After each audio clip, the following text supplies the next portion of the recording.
So, The last four were like x and 1. 2 y's. Yeah, that's it. So, I want to cover this one and at least one more so that we see a case where, as you can see here, there's no number in front of the parentheses. So I want to cover a case where we have this. And I also want to cover a case where the number in front of the parentheses is not a fraction. Because no matter what it is, that number, the process that we're doing, everything that we've been doing is going to be the exact same. Right? Or we can just leave it as -3. So we'll look at this one here first. H, K, P. Because if we're going to find this, we need the value of H, K, and P. And matching it up to the general form, y is equal to 1 over 4p times x minus h squared plus k. And again, with all these here, be referring back to the general forms. I don't have them written on the board at this point, but again, keep referring back to the general forms every single time.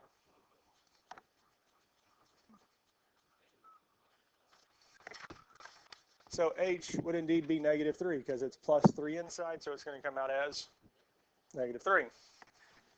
Our k on the outside would be -5. Now our 1 over 4p takes the place of whatever number's in front of the parentheses. And it's not 0. It's not 0, because anything times 0 is, so that whole, it'd be 1. Because if it was 0, that entire set of parentheses, everything would be gone. It'd be 0. So if there's not a number written there, it's understood to be 1. The English equivalent of that is the understood U. U, because in a sentence where the subject is not specifically stated, like pick up the pencil, pick up your pencil, that U that we don't always have written in the sentence, it's understood. That's the equivalent of 1 for multiplication. It's understood to be there, we just don't write it. And for us, we can still set it up as 1 over 4p is equal to 1. And again, what we're saying with this here is whenever we plug that value of p into 1 over 4p, it should reduce to 1. And the first main step is still the same. We can multiply both sides by 4p. The left side will reduce to 1. 4p over 1 or just 4p. Because 1 times 4p is 4p. Then we divide both sides by 4.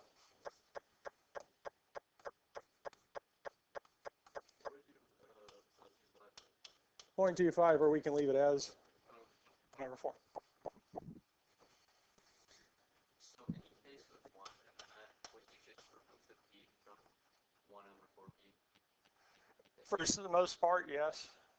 Because for that to be a whole number, p is most likely going to be, especially 4p, is going to be fractional. That's the only way we can get a number to the numerator. And if it's a bigger fraction, most likely p is a whole number. But truly understanding that's not huge, because if you understand how to get p by itself, you'll get to the same place. Now, I don't know if I said it in here yesterday. If you do not think that you got the correct value of p, plug it back into our 1 over 4p. Because we can say 1 over 4, parentheses, 1/4. Because if I plug it back in, we should get what for this problem? 1. Because the number in front of the parentheses was 1. It was telling us when we plug that value p in this case 1/4, the whole thing should reduce to 1. Or on the previous ones where we had -1/8, if we plug that number back in for p, it should simplify to -1/8. It's a way to check it to make sure we got the correct value. Now, any questions on how we found h, k, or p?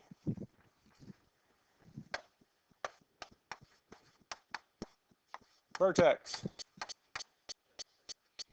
is our point h, comma, k. Well, the value of h is AK is axis of symmetry is x equals h. Yes. Yes. X equals -3. And again, I would still continue to look back on these because it's very easy to flip them because where the other equation's y equals k for axis symmetry, this is x equals h. Focus. Yes.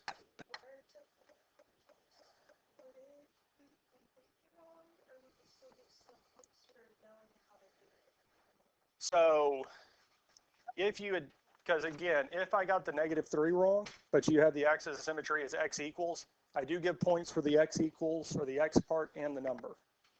So there are points accounted for both. So for that one part, now it wouldn't be for the whole thing, but it would be for that one. Yes, because each of the numbers, so for the vertex, h and k, do have points assigned to them. So if I look at axis symmetry on the test and you wrote y equals -3, since the -3 for this is still correct, you do get points for getting that part right.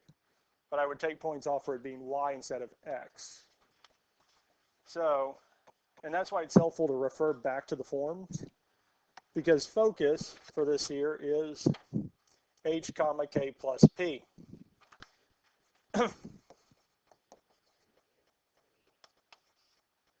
Now k plus p, we do need to calculate. Well, our k is, well, you're thinking of directrix, because the 1/4 is still positive. So -5 plus 1/4, yes. And again, you could put this in a calculator. It says -19/4. Now, if you want to, we could convert that to a decimal, which is -4.75. Or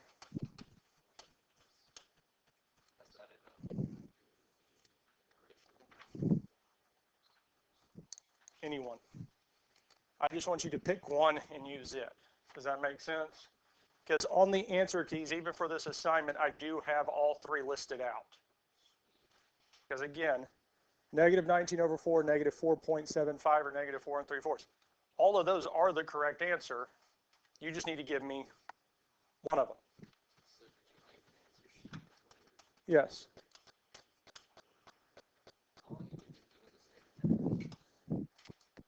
A little while. I do sometimes change them up. If I do change any of the problems, I remake the key.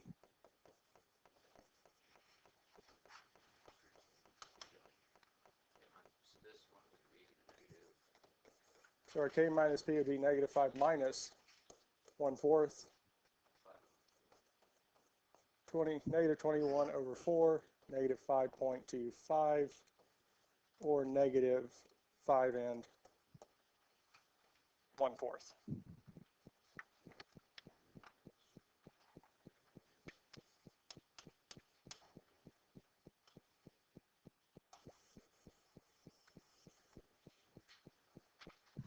For the first few years, I made a new test every year.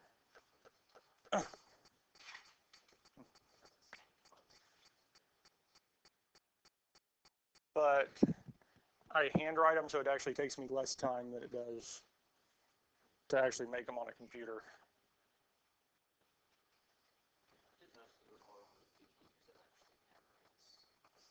And I handwrite it because spacing, I cannot see it on the computer and how it spaces just right. So I hated setting it up, printing it, and it either being A, too small, or B, way too much room, and then having to keep changing, fixing it. Like I can write it and get it done quicker and know the spacing's the way I want it.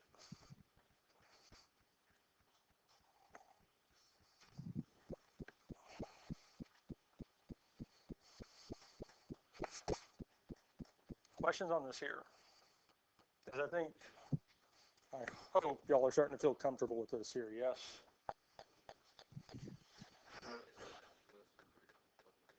Yes. I think it'll be good for us to do one more x equals. Now, as we saw the last one, this is not going to work any different than the previous one. If it's 1 or -3, it's going to work the same way.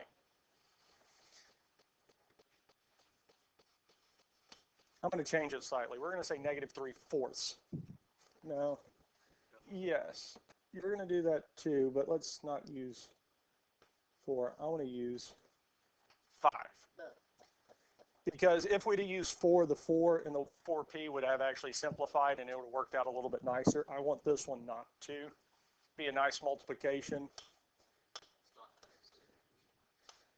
And it's not going to be something completely awful. It's just we're going to have to do a step kind of to simplify the number. That's all.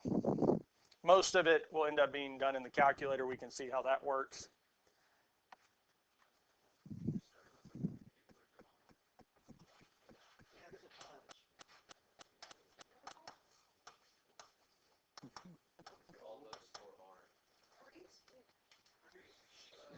They're they're reading.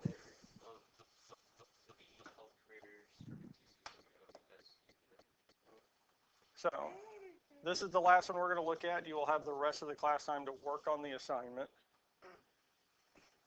Now, looking at this here, what is the value of k? Because k is inside the parentheses this time. Our +4 comes out as -4. Our value of h is +2, +2, outside the parentheses, just like it looks.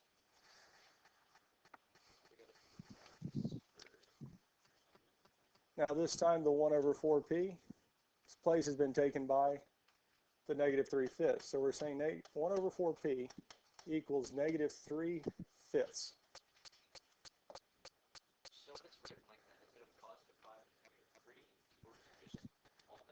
Well, it's either a +5, -3, or -3, +5, or the negatives out front.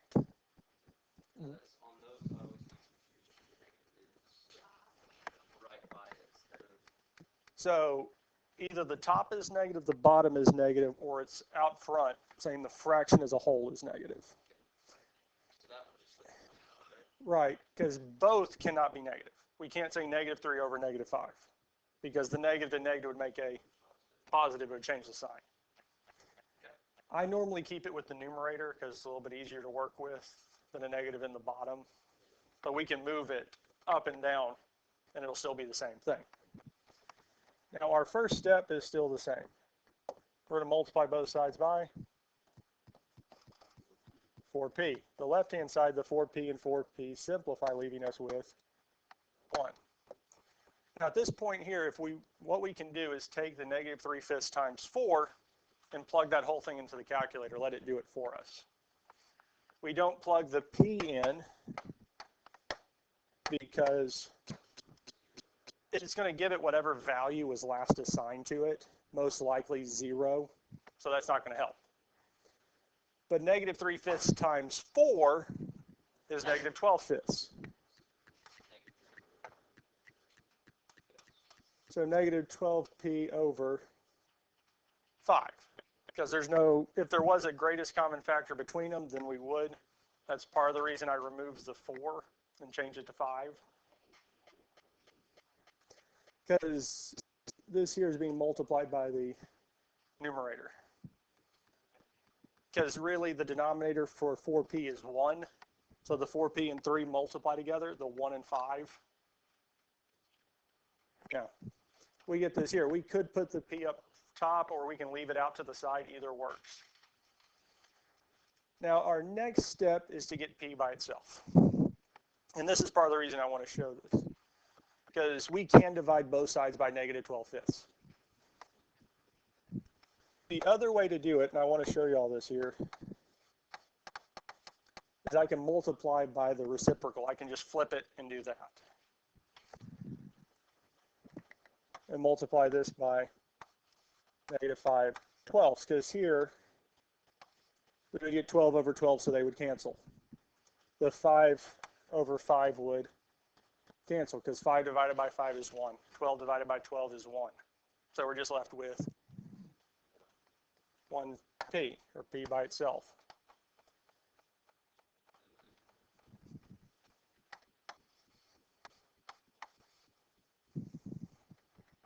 This is an easier way to get the p by itself, is just flip it and multiply. However, if we wanted to, I could say 1 over negative 5/12. No, sorry.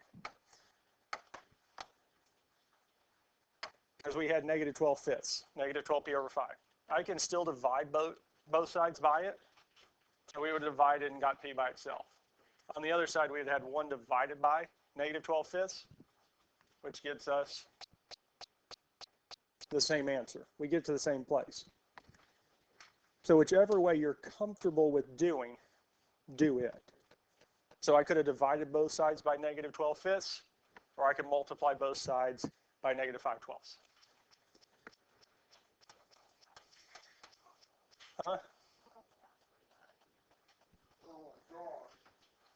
Vertex is the point h comma, so h is, k is.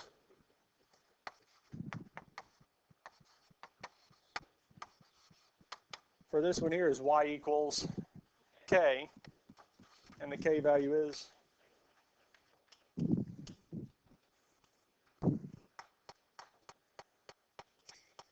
focus. H plus p comma k. H is 2 plus negative 5/12.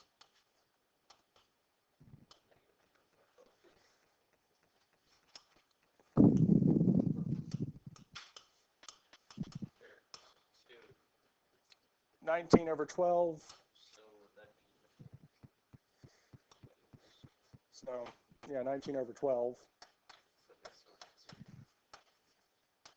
1 and 7/12. Now, for this one here, I would leave it in one of these two forms. The reason I say don't pick the decimal is because if you notice on the decimal, we had two nice numbers and there was a whole bunch of 3s. If we get a repeated number, or the decimal doesn't end nicely, you can. I would stick to one of these two. Yeah.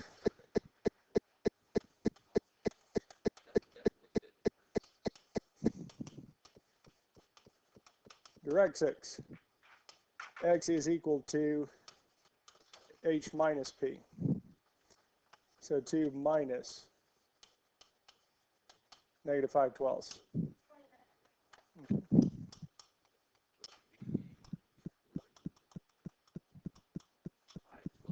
Yes.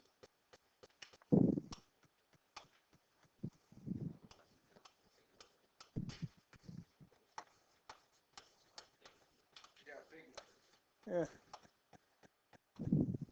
Big numbers like 5. No, big number. What's the biggest little number that's Questions on this here? So that, no, it's the one we use for circles. It's the one that's used most often. Phi is another one. Phi, square root of 2, square root of 3, square root of 5. Anything that doesn't have a nice perfect square, there's a nice perfect square, ends up going that way. I think the same thing's true for cubics. cubics is 4, right? Cubics would be 3. Quartics, So square cube. Oh yeah. really, they have their own group called irrational numbers. So their whole group. So pi isn't. But that's it for this here. Questions on any of this here? What we're starting tomorrow is 2, 3, 1. There is one change. that's going to be different from what we've been doing this week and what we're doing tomorrow. Have your attention, please. If you have Will, I have to see his parents will be by this afternoon to pick up his homework. Thank you.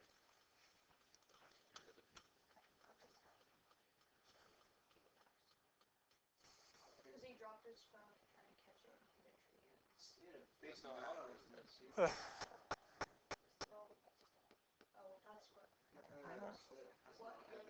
that's what. Say you trying to drift around the corner. I'm going to let y'all continue that here in a second. But the last thing I'm going to say is the only thing different about what we've done this week and tomorrow is the vertex is not going to be -4. It's going to be set to 1 point. 0, 0. Oh, sweet. That's gonna make it. So the vertex is going to be stuck on the origin. This is why I switched it. Because I feel like if we get an understanding of how all of the rest work, this is going to be a lot easier because every place there's an H and K is now 0. Which means that's just.